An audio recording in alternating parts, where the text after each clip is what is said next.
সবাইকে নমস্কার, আমি শুভ্র রাইডার। তো আজ একটা নতুন ভিডিও নিয়ে আসলাম। যা আমি আজকে সিন্টার পিস্টন লাগাবো পালসার 150। তো রিংগুলো কীভাবে লাগাতে আমি দেখাচ্ছি। এই রিংগুলো এদিকটা করে থাকবে রিংগুলো, আর এদিকে রিং এদের একটুখানির মধ্যে থাকবে। এই যে পিস্টন লক করা হয়, আর পিস্টনের যে অ্যারো চিহ্নটা এটা সবসময় স্যালেন্সারের দিকে থাকবে। গাড়ির যদি স্যালেন্সার থেকে এদিকে থাকবে। তো আমি এখন সিলিন্ডারটা লাগাবো। রিং ফিং সব আমার ফিটিং হয়ে গেছে। পিস্টন লক লাগিয়ে দিয়েছি। পিস্টনের যে প্যাকিং আমি গ্রিজ দিয়ে বসাই। তো আমি এক হাতে মোবাইল ধরে এক হাতে কাজ করি, একটু অসুবিধা ভিডিও বানাতে।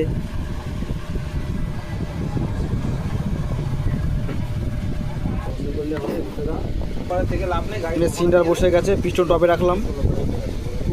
বিশাল কামাই।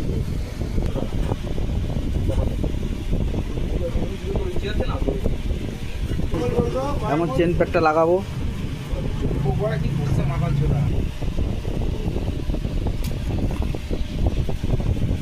গ্যাসকিট লাগিয়ে দিয়েছি, গ্যাসকিট।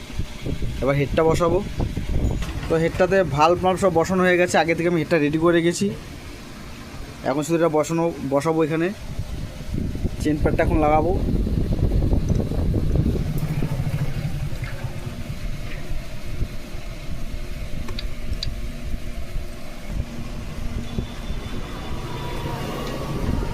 তো লিঙ্কি দিয়ে এখানে টাইট করে 5 নম্বরের লিঙ্কি দিয়ে চেন প্যাডটাকে।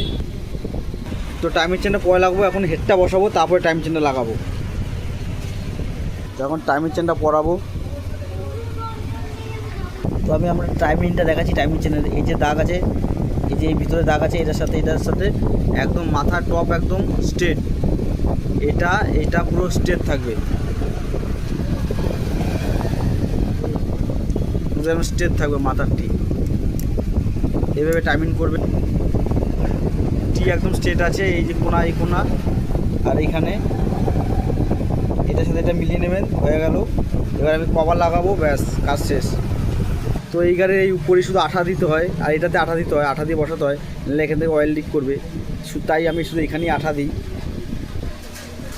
এখানে শুধু আঠা দিতে হবে, নাহলে এখান থেকে মোবিল লিক করবে। শুধু এই পাশে গাড়ির উপরেই, হেডের উপরেই আঠা লাগে। তো হয়ে গেল আমার হেড লাগানো। ভিডিওটা ভালো লাগলে লাইক কমেন্ট শেয়ার করে দেবেন। আর নতুন নতুন ভিডিও দেখার জন্য আমাকে ফলো করুন।